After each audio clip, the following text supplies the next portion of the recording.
mesdames et messieurs les élus, bonsoir chères Oriolaises et chers Oriolais. Nous allons donc commencer ce conseil municipal du 11 mars et nous sommes en direct sur Facebook. Je vais vous proposer Manon Di Maggio comme secrétaire de séance. Est-ce que tout le monde est favorable? À l'unanimité. Donc je vais procéder à l'appel nominal. Véronique Micheli, Jean-Paul Alouche, Sandrine Raffaelli, Jean-Jacques Mollard, Cécile Esposito, Roger Socia. Il arrive. Céline Legendre, Armand Bouilly, Anne-Marie Rességuier, Denis Charat, Richard Camus, Jean-Louis Millardeau, Christine Henry, Régine Retort a donné procuration à Anne-Marie Rességuier, Claude Pourchier, Denis Brunet, Marie-Dominique Belon, Nicole Mounier, Jérôme Vigne, Frédéric Boissy, François Cordeau, Sophie Pérez, Laurence Brulé, David Garcia a donné procuration à Armand Bouilly, Anne-Marie Vallée, Manon Di Maggio, Gabriel Pourchier a donné procuration à Claude Pourchier, Guy Barbaroux, Éric Hoff, Daniel Géraud, Laurence Almana, Michel Volpé, Jean-Pierre Atzori. La condition du quorum étant atteinte, nous pouvons commencer ce conseil municipal. Le service des assemblées vous a communiqué le procès-verbal du conseil municipal du 12 février 2024. Je vous rappelle que la mention de l'ensemble des échanges n'est juridiquement pas imposée. Les débats ne sont donc pas transcrits dans leur intégralité. Toutefois, nous avons pris en compte vos observations et nous vous avons renvoyé le procès-verbal modifié. Est-ce que vous avez de nouveau des observations? Non. Pas d'observation. Qui est pour ce procès-verbal? À l'unanimité. L'ordre du jour de ce soir comporte 11 points. Comme vous pourrez le constater, nous proposons ces 11 délibérations qui sont finalement un reflet de la politique que nous menons depuis le début de notre mandat. Nous nous sommes attachés à suivre le programme qui avait été proposé aux Oriolais et notre projet voit le jour. Tout d'abord, concernant l'entretien, la valorisation et la mise en avant de notre patrimoine, nous fêterons cette année les 80 ans de la libération de la ville. Et au travers d'un partenariat avec le Souvenir français, nous aurons une stèle de la Coutronne qui sera refaite à neuf pour l'occasion. Dans la catégorie emploi et surtout jeunesse, après le succès rencontré l'année dernière par les emplois jeunes au sein de la mairie, nous offrirons cette année encore à de jeunes Oriolais la possibilité de gagner un premier salaire, mais surtout de se confronter concrètement au marché du travail au sein même de leur commune.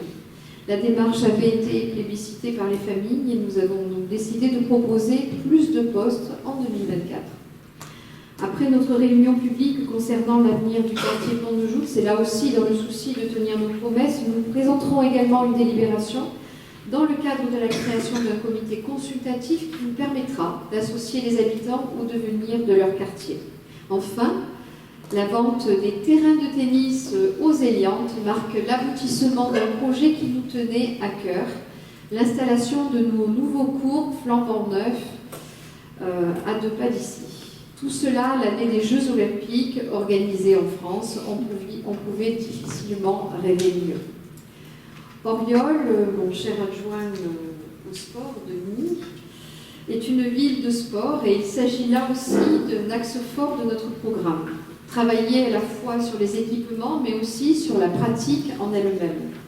Je pense par exemple aux journées sport-famille qui ont connu un joli succès, la mise en place des cours de natation, le développement des stages sportifs, les interventions de nos animateurs pendant les temps d'activité scolaire, mais aussi pendant les temps d'activité périscolaire, le sport avec nos seniors, la journée Andy Oriol olympique qui permet aussi de sensibiliser les plus jeunes au handicap. Nous multiplions les initiatives et nos services vous réservent encore de jolies surprises dans le cadre des JO. Parce que le sport est un vecteur de bien-être, de cohésion, qui permet de se retrouver, de partager, nous avons voulu y consacrer des moyens importants sur notre mandat à hauteur de plus de 2 millions d'euros. Voilà, je vais laisser maintenant la parole à mon adjoint à l'urbanisme pour vous présenter le premier rapport relatif à la désaffectation et au déclassement du bien communal cadastré KZ 120 qui appartient au domaine public de la commune et qui est situé au lotissement Les Éliantes. Monsieur Moulin. Merci bien. Bonsoir à tous. Donc il s'agit, lors de cette délibération, de confirmer la désaffectation permettant le déclassement du domaine public communal de la parcelle située au lotissement des Éliantes, la parcelle, comme Mme le maire l'a indiqué, KZ 120, d'une contenance de 3011 m². Et à partir donc, du présent acte, cette sortie du domaine public permet de constater le déclassement rendant le bien aliénable et prescriptible. Donc je vous demande de confirmer cette désaffectation et de constater le déclassement de cette parcelle et d'autoriser Madame le maire ou son représentant à signer tous les documents et actes se rapportant à cette affaire. Merci. Est-ce que vous avez des questions? Pas de questions. Donc qui est pour? Qui s'abstient? Cette délibération que nous venons de voter va être rendue exécutoire par le service des assemblées et puis ensuite nous pourrons débattre du rapport numéro 11. Donc je dois signer quelque chose. Merci.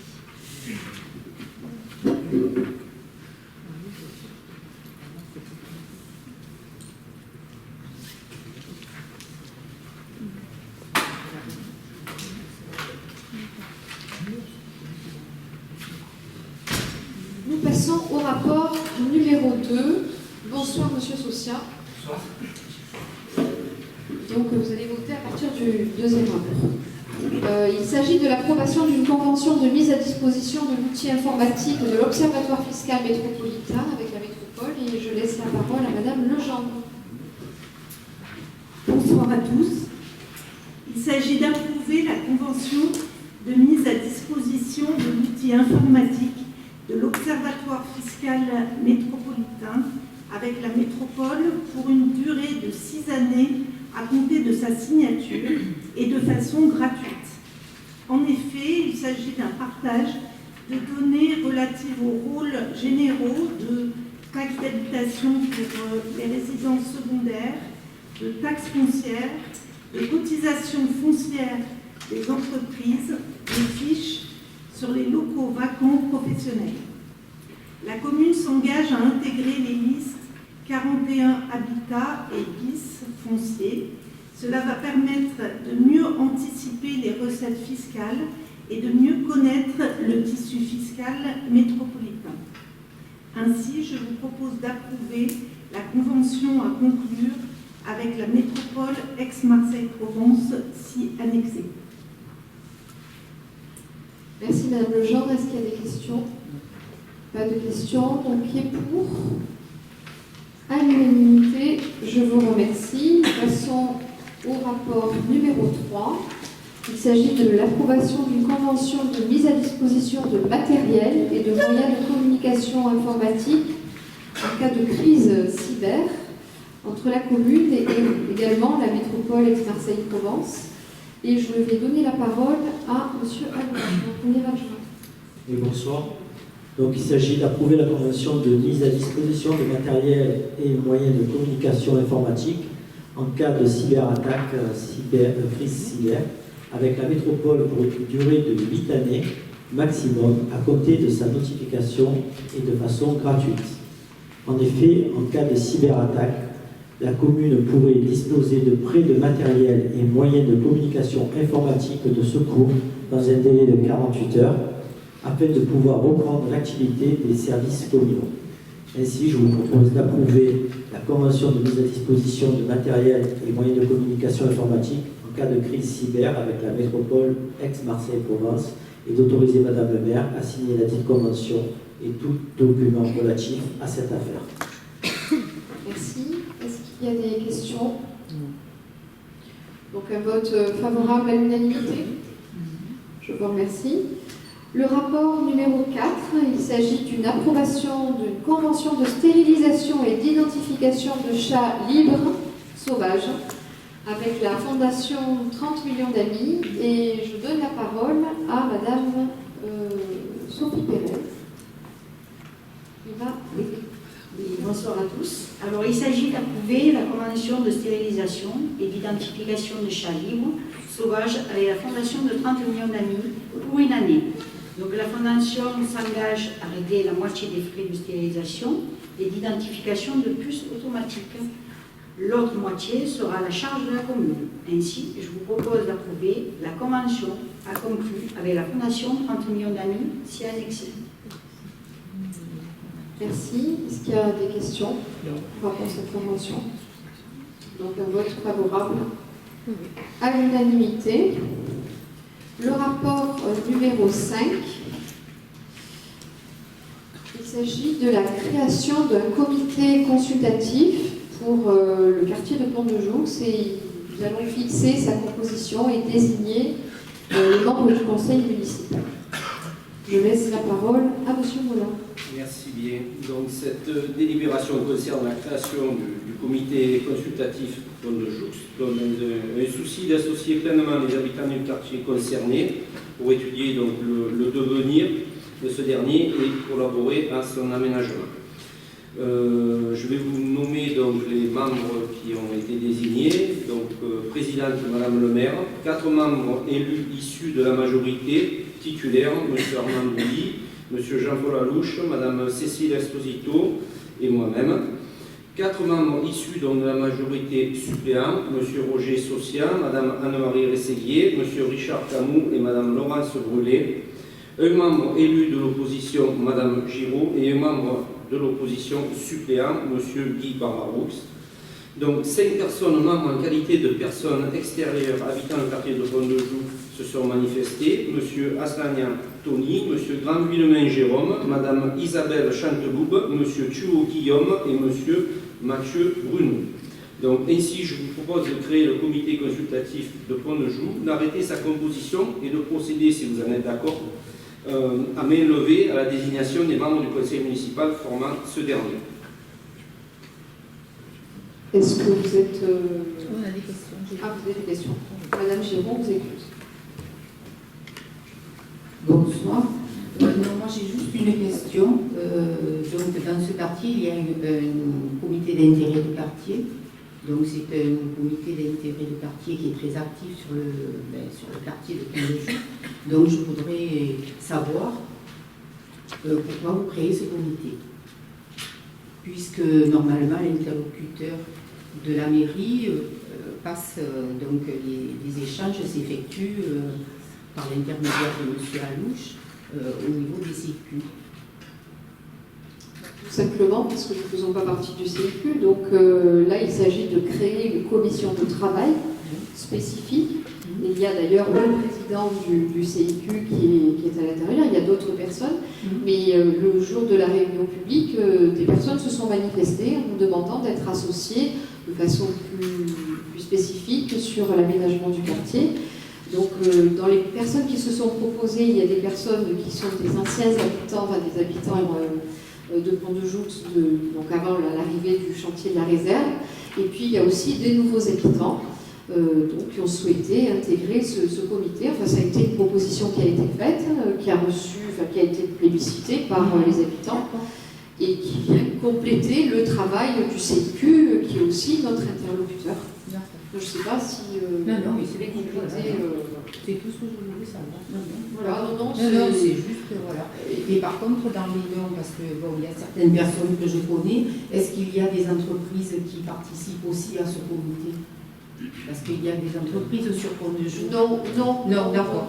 Non, mais par contre, si on doit consulter l'association des commerçants, par exemple, qui regroupe l'ensemble des commerçants et des entreprises de la commune, on pourra le faire.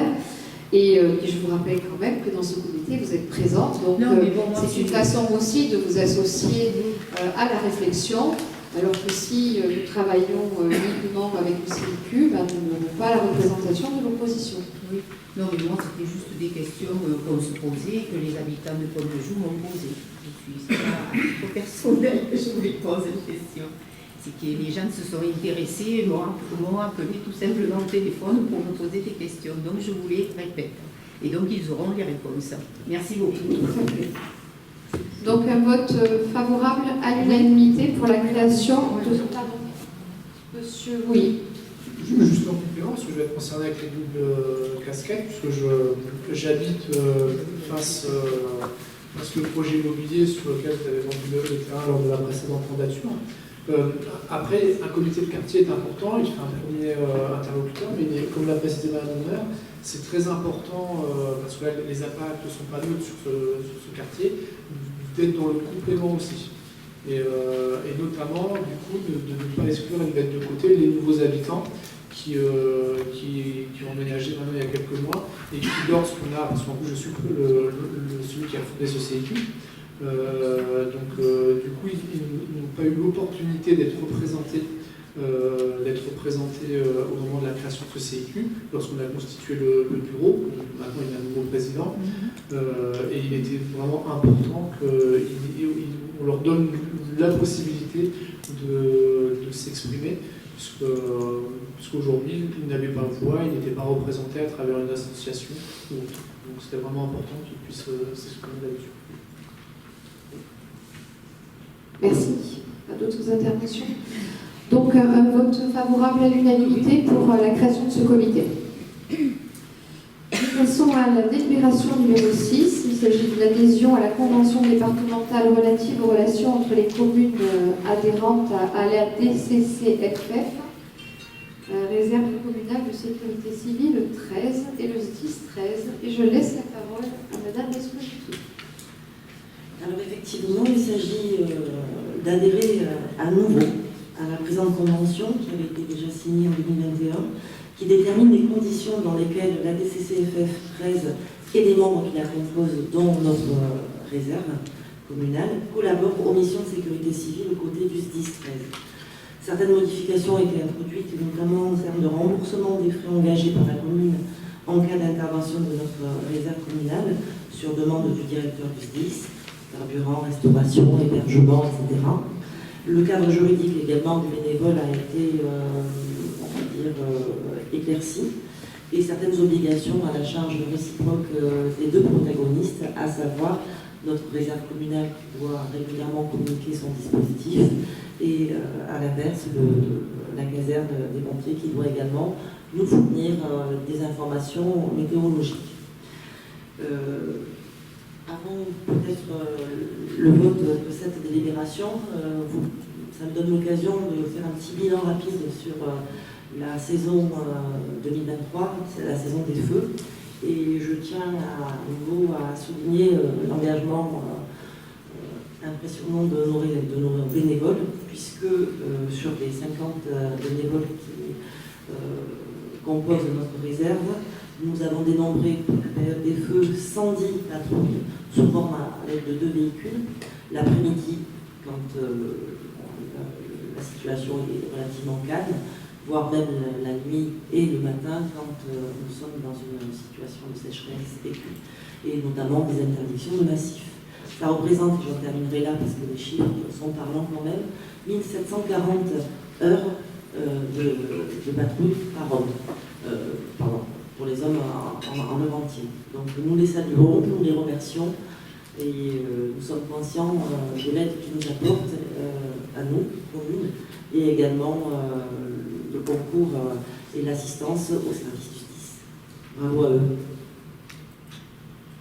Ils étaient présents dans la nuit de samedi à dimanche lors des intempéries, et ils ont travaillé aux côtés des services techniques, la police municipale, la gendarmerie, les pompiers, la direction des routes, pour surveiller, mettre en sécurité. Et voilà, ils sont très très précieux et vraiment on les remercie très sincèrement. Un avis favorable pour cette adhésion. Je vous remercie. Le rapport numéro 7, il s'agit de la création d'emplois non permanents pour un besoin lié à un accroissement saisonnier d'activité à destination des jeunes de 16 à 25 ans. Et je laisse la parole à M. Bouy. Oui, donc vous l'avez dit dans votre introduction, Madame Honner, l'opportunité va donc être offerte de créer des emplois non permanents saisonniers pour les besoins des services techniques pendant la période estivale, du 8 juillet 2024 au 2 août 2024, 20 emplois non permanents saisonniers à destination des jeunes. Les agents contractuels recrutés sur ces emplois non permanents saisonniers assureront donc leur fonction à temps complet pour une durée hebdomadaire de 35 heures par semaine sur la base d'une rémunération d'adjoint technique. Nous renouvelons donc une opération qui avait très bien fonctionné. Des questions par rapport à cette délibération? Un avis favorable à l'unanimité pour nos jeunes. Le rapport numéro 8 est l'approbation d'une convention de partenariat entre la commune d'Oriol et l'association Aide aux mères et aux familles à domicile. Et je laisse la parole à Madame Henry, conseillère municipale déléguée à la petite enfance. Merci. Bonsoir à tous. Il s'agit d'approuver la convention de partenariat avec l'association d'aide aux mères et aux familles à domicile pour une durée d'1 an renouvelable par conduction. Il s'agit d'organiser des permanences et les mardis de 9h à 12h à l'espace Humier à titre gratuit. Ces permanences seront relatives à de l'information sur l'intervention du personnel technicien d'intervention sociale et familiale et la mise en place d'ateliers collectifs au sein de la commune. Ce personnel compétent, diplômé, qui a des évaluations en continu pour améliorer leur pratique professionnelle, interviennent selon l'évolution des besoins et leurs interventions sociales individualisées sont de qualité. La DSF va répondre aux besoins des familles et aussi des personnes isolées avec enfants et ainsi améliorer ou rétablir un équilibre de vie. Ainsi, je vous propose d'approuver la convention à conclure avec l'association ci annexée.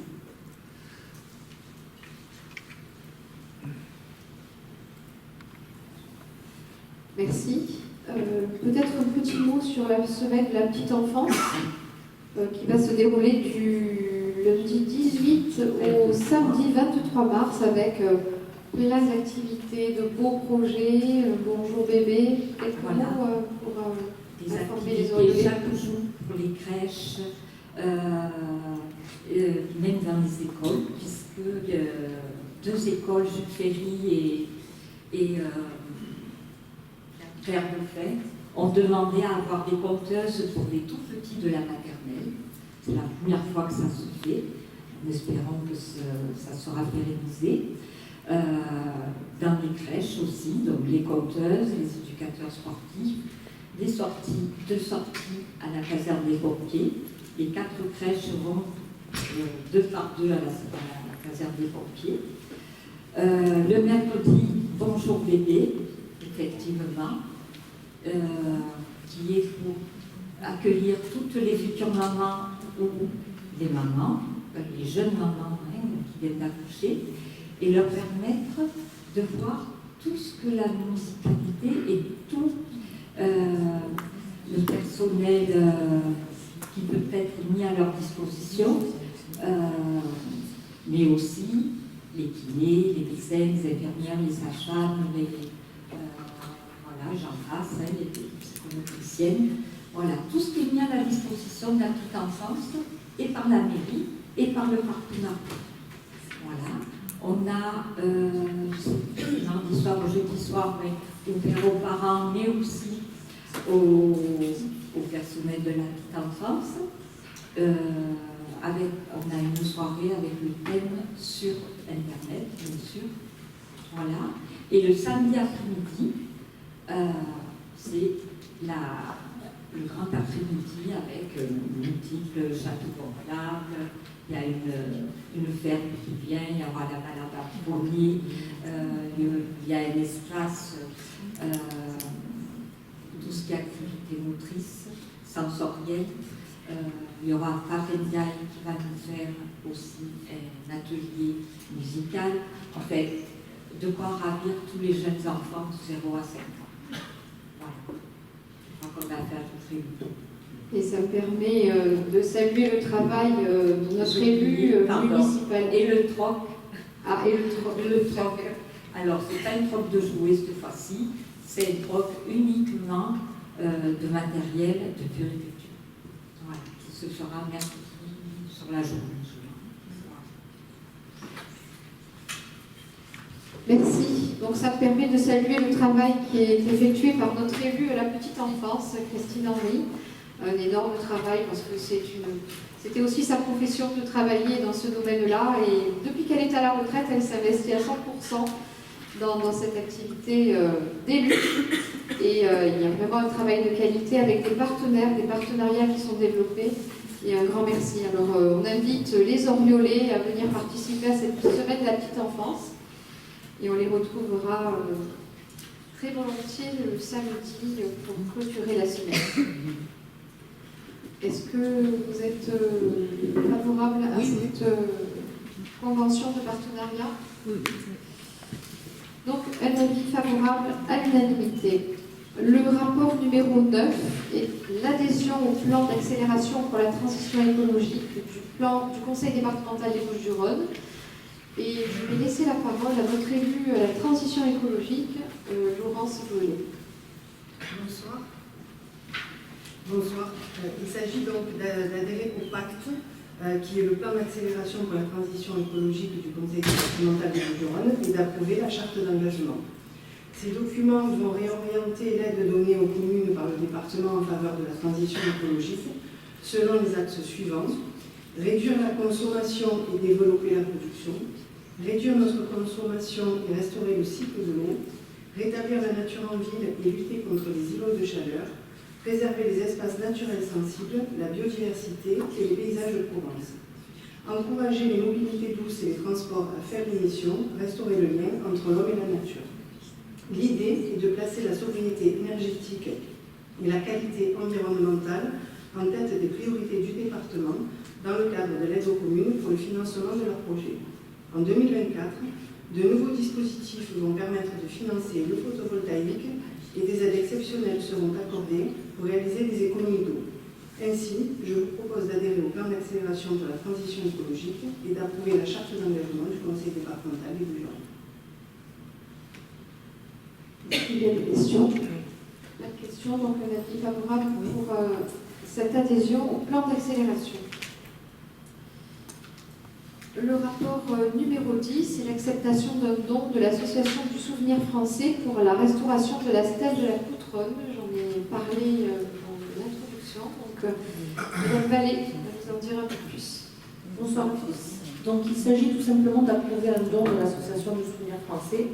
En effet, lors d'un rendez-vous avec l'association, il a été décidé d'un commun accord de restaurer la stèle de la Coutronne, à savoir nettoyer la pierre et regraver les dons.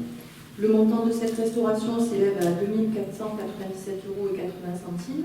L'association a souhaité participer financièrement via un don de 25% du montant, soit 520,38 € TTC. Je vous demande donc ce soir d'accepter ce don et d'autoriser Mme le maire à signer tout document inhérent à cette affaire. Merci. Des questions? Donc, alors, on a une magnifique stèle à la Coutronne qui a été toute restaurée. Un avis favorable pour cette délibération. Alors, la préfecture ne nous ayant toujours pas répondu, la délibération numéro 1 n'est pas exécutoire, donc je vais suspendre la séance du conseil municipal quelques minutes et nous revenons dès que la délibération est exécutoire.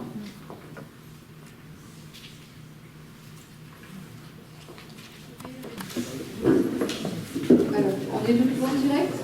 Donc, nous allons reprendre notre séance du conseil municipal. La préfecture nous a répondu. La délibération numéro 1 est donc exécutoire. Nous pouvons passer à la délibération numéro 11. Il s'agit de la vente du bien communal cadastré KZ numéro 120, appartenant au domaine privé de la commune, situé lotissement Les Éliantes. Et c'est M. Mollard qui va nous expliquer tout ça. Merci. Donc, il s'agit d'approuver la conclusion de la vente définitive de la parcelle KZ Saint-Meg, d'une superficie de 3011 m², après sa désaffectation et son déclassement prononcé ce jour, permettant d'intégrer le domaine privé de la commune au prix de 800 000 €. De plus, les terrains de tennis des Artaud étant livrés le 15 mars, toutes les conditions sont réunies pour procéder à la vente à la société de gestion et d'investissement, tel que prévu dans le compromis de vente approuvé en séance le 21 février 2022. Ainsi, donc, je vous propose de dire que la désaffectation et le déclassement sont effectifs, d'approuver la conclusion de la vente définitive de la parcelle et d'autoriser Madame le maire à signer l'acte authentique et tous les documents se rapportant à cette affaire. Merci. Est-ce qu'il y a une intervention par rapport à cette délibération? Monsieur Barbarin. Juste une remarque, mais par rapport direct avec la vente, par le décaissement. Mais je croyais que sur les terrains de tennis, il y en avait deux qui étaient donc abrités par des panneaux photovoltaïques, des panneaux solaires. Qu'en est-il, puisqu'ils sont pas. Alors, il y a eu un souci technique, plusieurs soucis techniques au montage. Donc, pour l'instant, cette installation est suspendue. Et nous allons récupérer les terrains de tennis neufs pour pouvoir les mettre à disposition du club de tennis qui les attend avec beaucoup d'impatience. Un vote à l'unanimité pour la vente de ce terrain? Non. Donc, qui est pour? Qui s'abstient? 5 abstentions. Conformément à l'article L2122-23 du Code général des collectivités territoriales, je dois vous rendre compte de l'exercice de mes délégations découlant de l'article L2122-22 de ce même code. Délégation telle que fixée dans la délibération en date du 14 novembre 2022. L'Assemblée délibérante vous a transmis la liste des décisions prises depuis le 6 février 2024, date d'envoi du précédent conseil municipal, ainsi que la copie intégrale de l'ensemble de ces décisions. Je remercie l'Assemblée délibérante qui est partie, qui est en mairie, et je vous informe que le prochain conseil municipal devrait avoir lieu le lundi 8 avril 2024. Ce sera le vote du budget. Et donc, je lève la séance. Je vous remercie d'avoir assisté à ce conseil et je vous souhaite une belle soirée.